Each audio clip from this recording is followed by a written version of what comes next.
Esto es Peniel.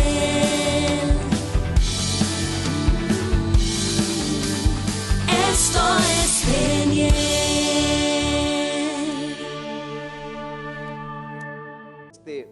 Quiero que me regale su mayor atención en estos minutos.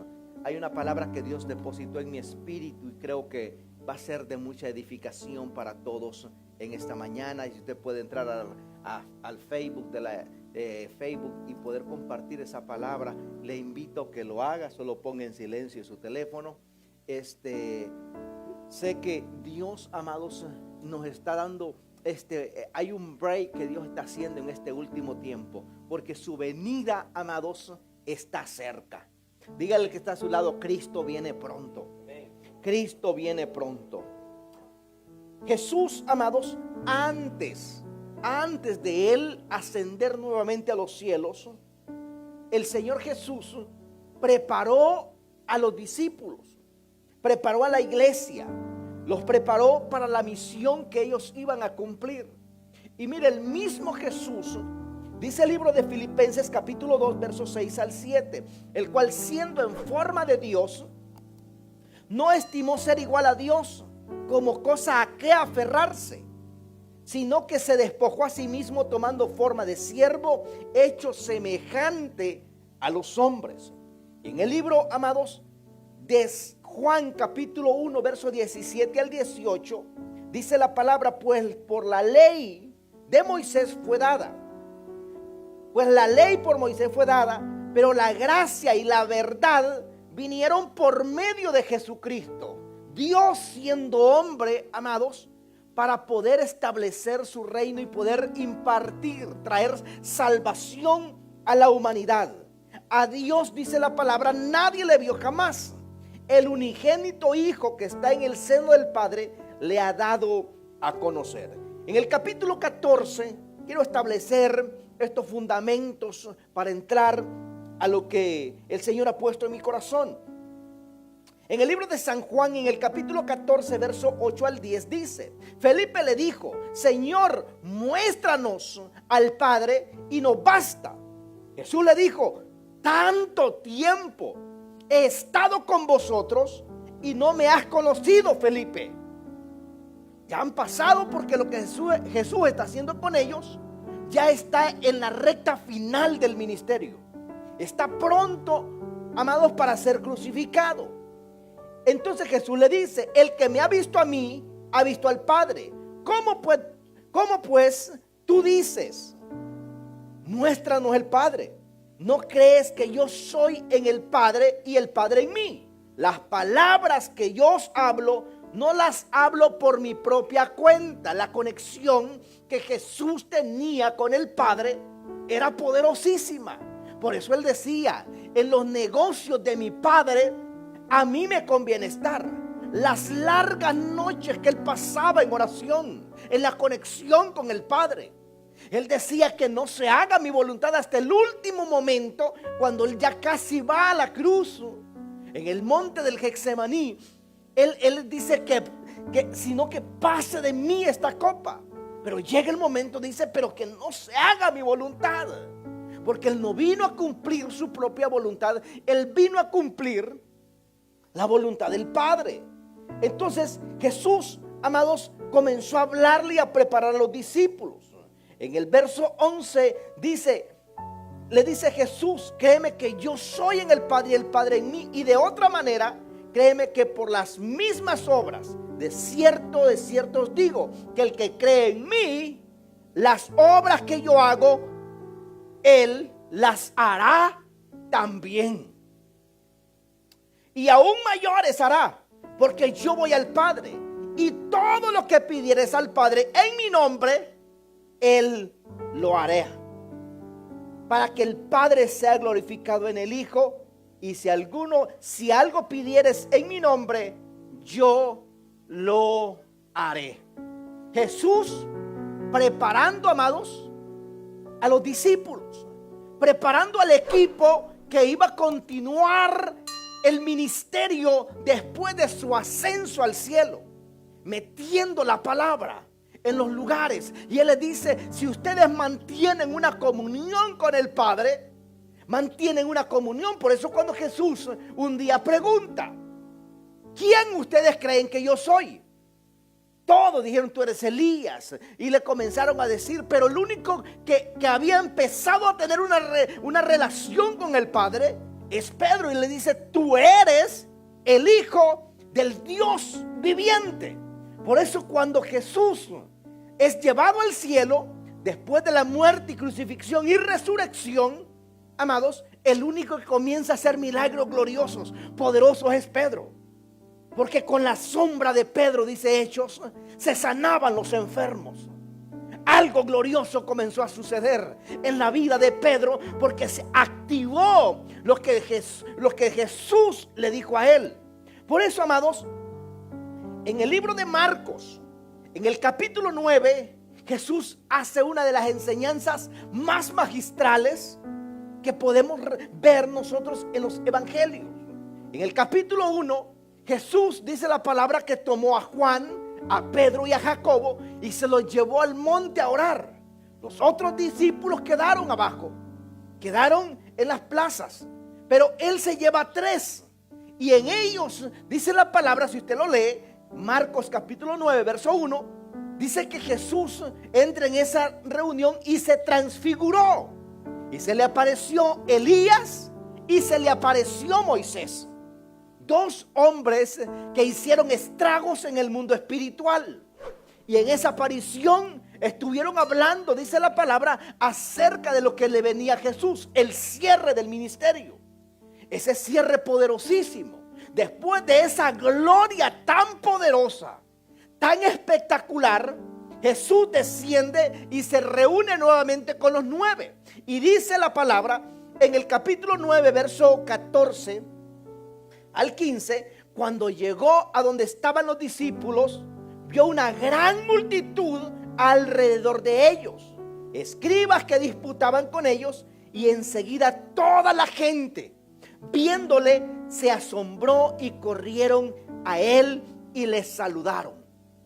Respondiendo, uno de la multitud dijo: maestro, traje a mi hijo que tiene un espíritu mudo, el cual donde quiera que le toma, le sacude y echa espumarajos y cruje los dientes y se va secando. Mira la palabra, este espíritu perverso lo sacude y lo comienza a secar, a succionar a este muchacho.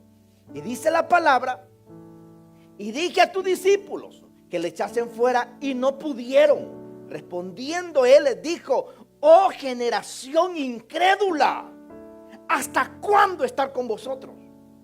¿Hasta cuándo voy a estar con vosotros? ¿Hasta cuándo los he de soportar?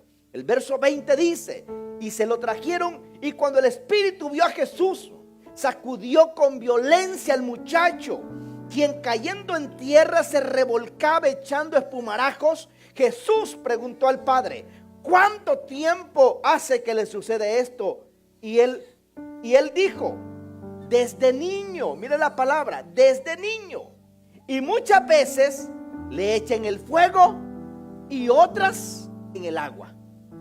¿Quiere? Levante su mano conmigo, diga: muchas veces en el fuego y otras veces en el agua. Y lo hacía para matarle. Pero si puedes hacer algo, le dice este padre, ten misericordia de nosotros y ayúdanos. Jesús le dijo: si puedes creer, al que cree, todo le es posible. E inmediatamente el padre del muchacho clamó y dijo: creo. Pero aquí suelta una bomba este hombre y dice: ayuda mi incredulidad. Yo creo que tú lo puedes hacer, pero hay incredulidad en mi vida. Y cuando Jesús, dice la palabra, que vio a la multitud que se agolpeaba, reprendió al espíritu inmundo, diciendo al espíritu mudo y sordo: yo te mando, sal de él y no entres más en él. Entonces el espíritu, clamando, sacudiéndole con violencia, salió y él quedó como muerto. De modo que muchos decían: está muerto. Pero Jesús, tomándolo de la mano, le enderezó y se levantó. Y cuando él entró en casa, sus discípulos le preguntaron aparte: ¿por qué nosotros? Levante su mano conmigo, por favor, diga: ¿por qué nosotros no pudimos echar fuera? Y él les dijo: este género no puede salir, con nada puede salir, si no, dice, metidos en el buffet y andando en las playas en calzoneta, con ayuno y oración. Amados, si usted ve en esta parábola, en esta escritura, en este pasaje, en esta porción, Jesús se pone a hablar con el Padre. Yo es la única que yo encuentro donde Jesús comienza: ¿y qué le pasó al muchacho? Desde niño. Y comenzó a hablar con él. ¿Sabe por qué?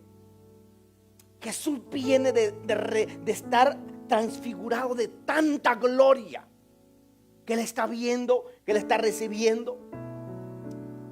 Él se encuentra con Elías, con Moisés. Él tiene una reunión de alto nivel. Por eso cuando él regresa, mucha gente viéndole se asombró. Se asombran al ver a Jesús.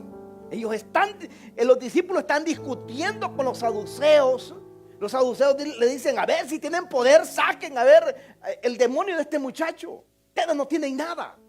Pero Jesús desciende de la montaña, baja y llega, y la gente se asombra. Muchos dicen que todavía el rostro le resplandecía al Señor cuando él va bajando. Y la gente se agolpeó y dijo: no vamos a saludar a Jesús. Él sí tiene la respuesta. Y el Padre, en medio de la multitud, llega y le dice: Jesús, traje a mi hijo delante de tus discípulos para que le echen fuera a este espíritu, y no han podido. Ellos no pudieron. Jesús, yo necesito de tu ayuda.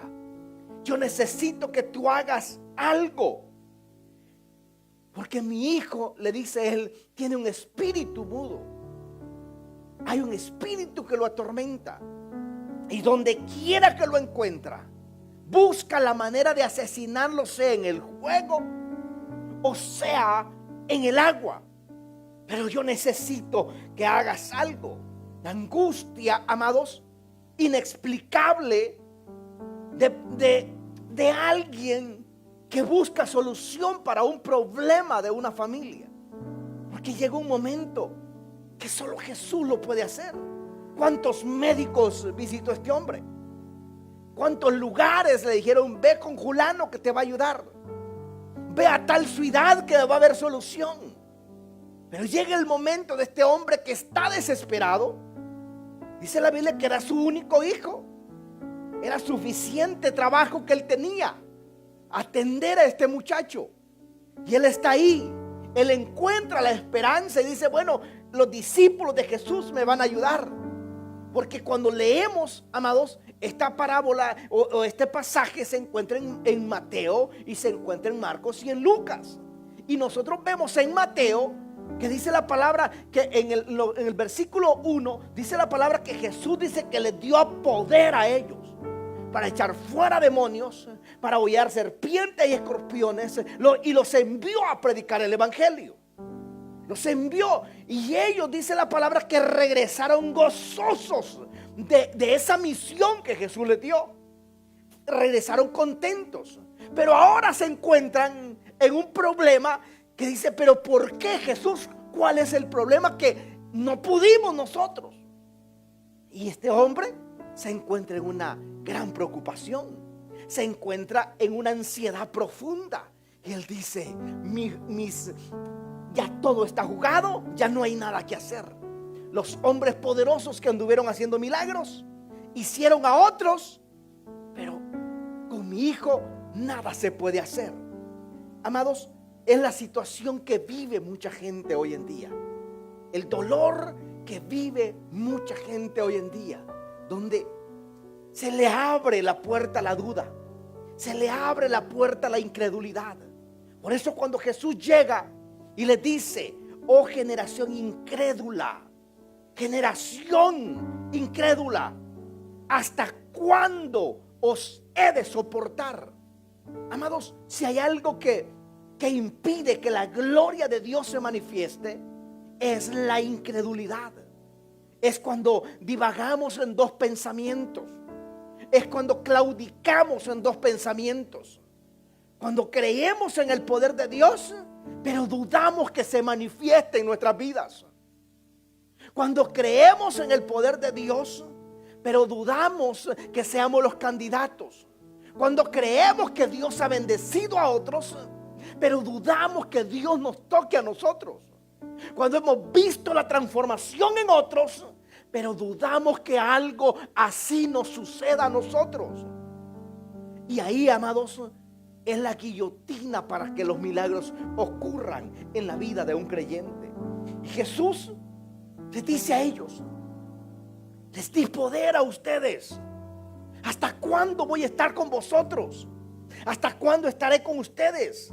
¿Hasta cuándo los tendré que soportar? No logran entender, no logran tomar para sí la palabra que les he enseñado. Y Jesús, amados, dice la palabra que este hombre le dice a Jesús: Jesús, ya no le dijo este hombre: haz el milagro, sino le dice: Jesús, si tú puedes hacer algo. Mire cómo baja ahora la credibilidad, cómo baja la expectativa de este padre. Porque lo trae donde los discípulos le dijeron, y los discípulos están allá, ve con ellos. Él va alegre: hagan algo. Ahora va donde Jesús y le dice: si puedes, Jesús, hacer algo. Ya no hay otra manera. Si tú lo puedes hacer, excelente. Y le dice: ten misericordia de nosotros y por favor, ayúdanos, haz algo en nuestras vidas. Amados, el fracaso de los discípulos había llevado a este hombre a la incredulidad, a totalmente abrir su corazón para estar incrédulo. Había llevado, amados, a este hombre a endurecer el corazón. Pero Jesús lo toma de ahí, amados, y no le dice, no lo regaña, no lo amonesta. Y Jesús le dice: si puedes creer, si puedes creer, para el que cree, todo es posible. Para el que cree, amados, todo es posible. Y el Padre le dice a Jesús: Jesús, yo creo, pero hay algo, Jesús, que tú tienes que hacer. Ayuda a mi incredulidad. Ayuda, abre. Este hombre se desbloquea total. Este hombre deja de poner paredes enfrente y se desbloquea total y le dice: Jesús, la verdad, he perdido la fe. La verdad, que ya he bajado los brazos. La verdad, que mi nivel de fe está por los pisos. Lo que hay hoy en mi corazón es incredulidad. Ayúdame hoy para volver a creer. Y Jesús, amados, dice la palabra que reprendiendo al espíritu inmundo le dice: yo te mando, sal de él y no entres más en él. En otras palabras, expulsó al espíritu inmundo y también hizo un cerco, un vallado en la vida de este muchacho, a modo que no había opción de ese espíritu que volviera a la vida de él. Y dice que mientras él, amados, lo echó fuera, aquel espíritu comenzó a sacudir a aquel muchacho. Comenzó a sacudirlo de una manera, amados, que no se quería ir. ¿Sabe por qué? Porque, amados, muchas veces yo le voy a decir una cosa, y lo he venido hablando con los padres de familia. Amados, en la iglesia estamos 2 horas nada más. Pero yo no sé si es el niño, pero yo ahora he llegado a creer que es el padre, que le da ansiedad si no le da el teléfono al niño. Amado, yo le voy a decir una cosa: amamos a nuestros niños. Yo muchas veces le he tenido que dar el teléfono a mis niñas para que me den el espacio para tener una conversación, una consejería que hemos tenido. Pero aquí, mientras está el servicio, yo les tengo prohibido a mis hijos. ¿Sabe por qué? Porque tienen que aprender a honrar la casa de Dios. Y usted me dice, ay, que está un chiquito. Este espíritu perverso, este espíritu del mismo infierno, a este niño, desde pequeñito, amados, lo tenía atormentado, que no podía hablar, no podía oír, y lo tiraba al fuego, lo tiraba al agua, y lo que salía de su boca era dice que baboseaba, lo que salía de ahí. Y era el tormento no solamente para el niño, sino para toda la familia. Estaba atormentado, estaba angustiado. Y los discípulos le preguntan al Señor, ¿por qué nosotros no pudimos echarlo fuera? ¿Por qué nosotros no pudimos? Y Jesús les dice a ellos, por vuestra poca fe. Por vuestra poca fe. Porque dudaron. Porque mientras Jesús estaba en el monte, ellos comenzaron a discutir con los saduceos. Hay gente que usted no tiene que ponerse a discutir. Usted tiene que enfocarse en el Señor. Amados, este espíritu es un espíritu de bipolaridad espiritual, que unas veces está frío y otras veces está caliente. Y la iglesia de hoy en día es una iglesia que ha entrado en ese espíritu, que le ha abierto las puertas a ese espíritu. Una persona tibia, cree en Dios sí, pero duda de los milagros. Cree en Dios sí, pero duda de la palabra de Dios. Una persona que ha entrado, que le ha abierto las puertas a ese espíritu de bipolaridad. Amados, son los que hoy piden oración, que Dios los bendiga, pero mañana no quieren ofrendar, no quieren diezmar, piden que Dios los prospere, pero luego le dan la espalda a Dios. Son los que piden un hogar, dicen gracias que me lo diste, pero las casas de paz no van a celebrarse aquí. Son aquellos que piden bendiciones para irse al mundo a gastarlas. Son aquellos que piden recursos, pero luego le dan la espalda a Dios. Son aquellos, amados, que un día están fuego, están con todo, y otro día se sienten agotados, tristes. Son aquellos que un día, amados, son usados por el Espíritu Santo poderosamente, pero otro día comienzan a negar la eficacia de ella. Son aquellos que cantan y danzan en la iglesia, pero en las redes sociales usan música secular. No, yo sé que no van a haber amenes, pero son cosas que yo tengo que decírtelas como pastor, porque mi trabajo es formarte a ti. Mi trabajo es prepararte para la venida del Señor. Porque la Biblia dice en el libro de Apocalipsis, por cuanto eres tibio, si hay algo que vomite, es un vómito para el Señor. Es alguien que es tibio, es alguien que nunca se define en una sola visión. Por eso en el libro de Reyes, cuando Elías confronta a los profetas de Baal y a todo Israel, le dice a Israel: ¿hasta cuándo ustedes van a estar claudicando en dos pensamientos? Van a querer agradar a los Baales y pretender servir al Rey de Reyes. Dios le dice a Elías, al pueblo: Dios es santo. Dios es santo y tú tienes que tener una sola mirada. Por eso cuando Jesús le habla a los discípulos, le dice: el que pone la mano en el arado no puede andar viendo para atrás. Una persona, amados, que vive en esa bipolaridad espiritual son los que se gozan de la palabra, pero viven recordando el pasado y lo que hacían. Ay, lo que yo hacía con mis amigos, ay, qué tremendo, me gozaba, pero ahora le sirvo al Señor, dice. Pero viven anclados todavía al pasado. no lo han podido cortar de raíz. Son aquellos, amados, que se gozan y creen en la palabra, pero todavía tienen cadenas del pasado. Son aquellos que se gozan de la palabra y dicen: Señor, bendice mi matrimonio, bendice mis hijos, pero guardan cartas de los exnovios, las exnovias. Ahí dice: es que me trae buenos recuerdos. Son aquellos que todavía guardan cosas en el corazón, claudican en dos pensamientos. Son aquellos que todavía no han aprendido a definirse directamente por Dios. Y en la vida, amados, una sola cosa el Señor nos manda: que busquemos el reino de Dios y su justicia. El resto va a ser una añadición, pero no es lo principal. Lo principal es cuando estamos conectados con el reino.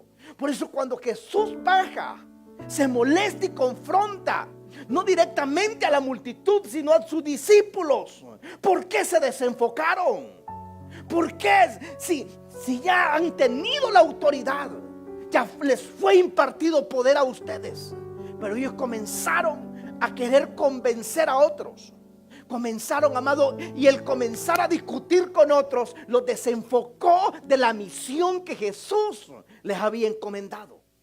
Cuando te desenfocas a ver a los lados, cuando tú te desenfocas de la palabra, cuando te desenfocas de la visión que Dios te ha dado, cuando te desenfocas del propósito divino, cuando te desenfocas de Dios, amado, pierdes la conexión con el Padre, pierdes la misión que Dios te ha dado. Por eso los discípulos le dicen: Jesús, ¿por qué nosotros no pudimos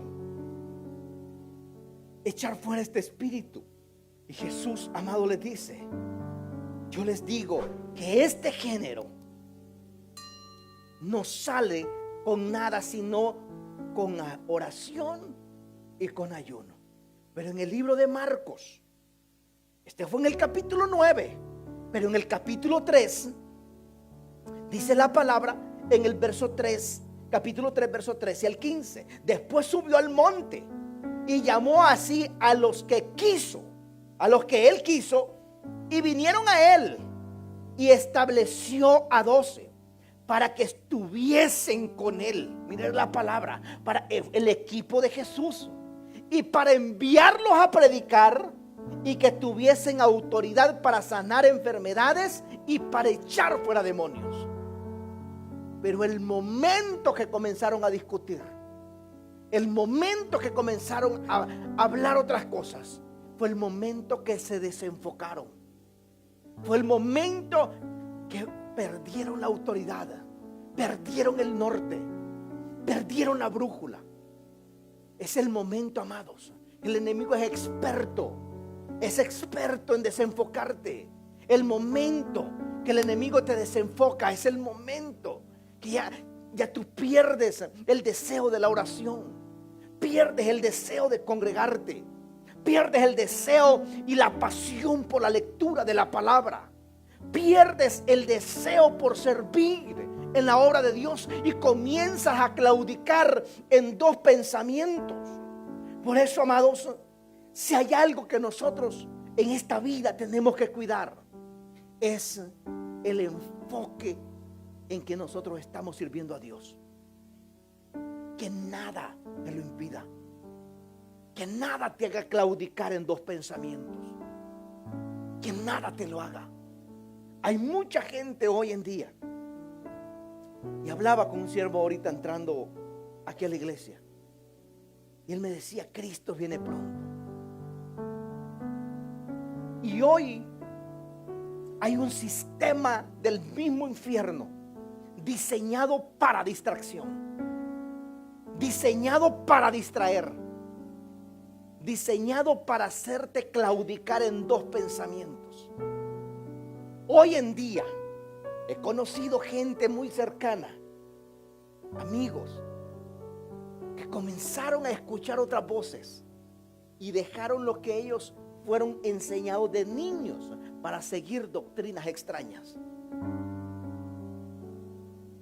cuando usted tiene que tener mucho cuidado con lo que usted ve en redes sociales. Tiene que tener mucho cuidado con lo que usted escucha. Los mismos discípulos que caminaron con Jesús, en el momento que Jesús sube a la transfiguración, están abajo. Y el momento que ellos comienzan a discutir con los saduceos, ese momento, amados, fueron desenfocados y comenzaron a claudicar en dos pensamientos. Y es lo peor, una persona que quiere hacer dos cosas a la misma vez va a fallar en ambas.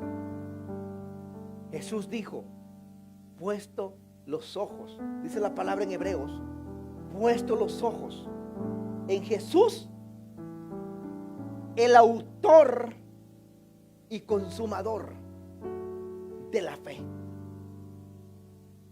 Cuando Jesús, amados, caminaba por las aguas, Pedro le dice, Señor, manda que yo vaya. Y Jesús le dice, Pedro, gracias por pedírmelo, ven. Y Pedro caminó sobre las aguas. Pero ¿cuándo se hundió Pedro?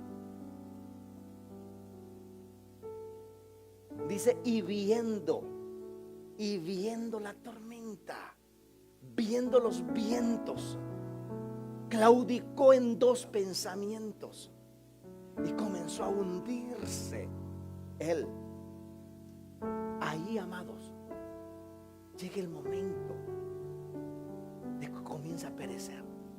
Si hay algo que el enemigo va a buscar una y otra vez, es robar tu comunión con Dios, es robar tu tiempo con Dios. La Biblia, amados, nos llama a nosotros a mantener esa llama encendida.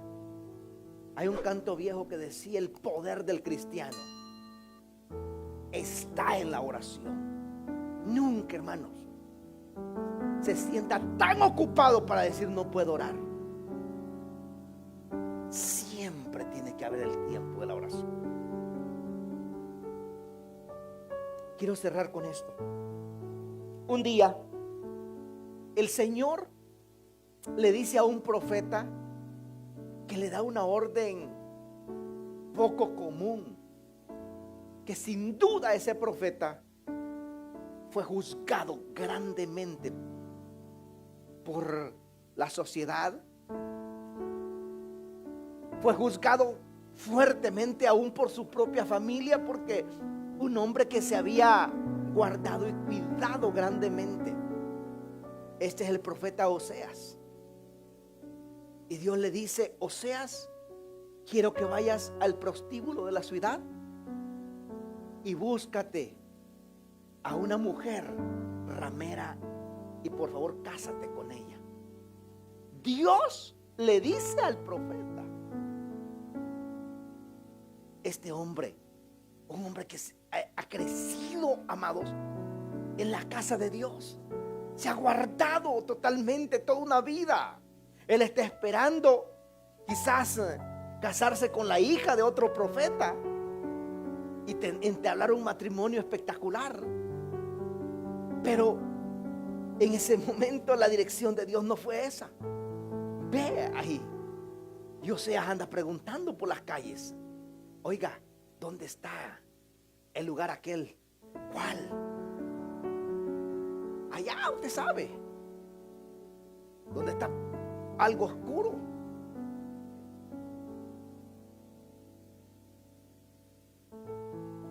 Y él llega y la gente comenzó a decir, anda desviado el profeta.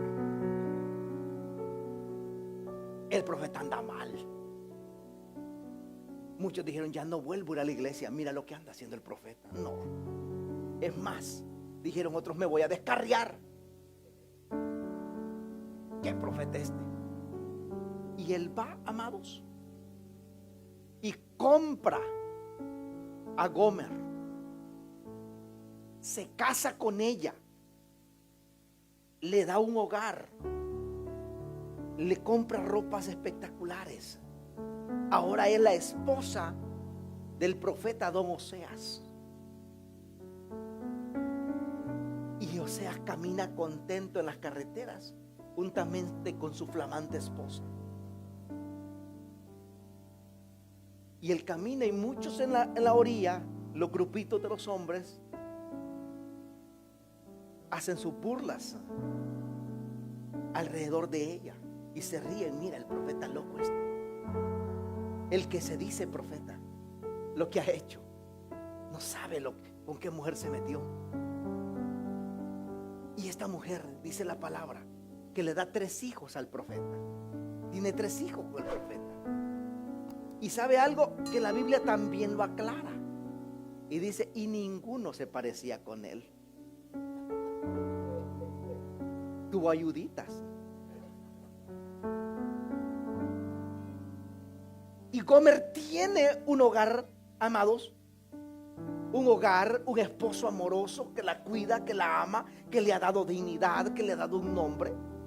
Ahora ella puede ir, amados, a las reuniones de pastoras, a las reuniones de esposas de profetas.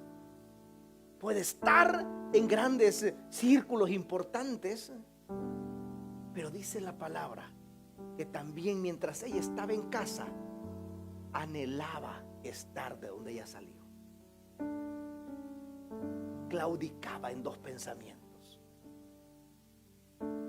Llega el momento que un día llega Oseas a casa y no la encuentra. Ella se ha ido nuevamente a aquel lugar. Y sabes que Dios le dice a Oseas, ve y búscala. Y le dice algo, así está mi pueblo. Exactamente así está. Claudicando. Y la Biblia usa una palabra fuerte, dice prostituyéndose en 2 pensamientos. Y la Biblia dice, amados, dice la palabra, sin santidad nadie verá al Señor. Hoy es un gran día para volver al arrepentimiento, para volver al Señor y decirle, Señor, perdóname. He andado, he claudicado en 2 pensamientos, pensando que puedo manosear lo inmundo y también levantar mis manos. Dios es misericordioso. Y Dios, amados, nos da un tiempo de misericordia. Pero llega un momento en la vida que nos toca rendirle cuentas al Señor. Y no va a ser por lo que nosotros logremos esconder, podemos meter bajo la alfombra cualquier cosa ante los hombres.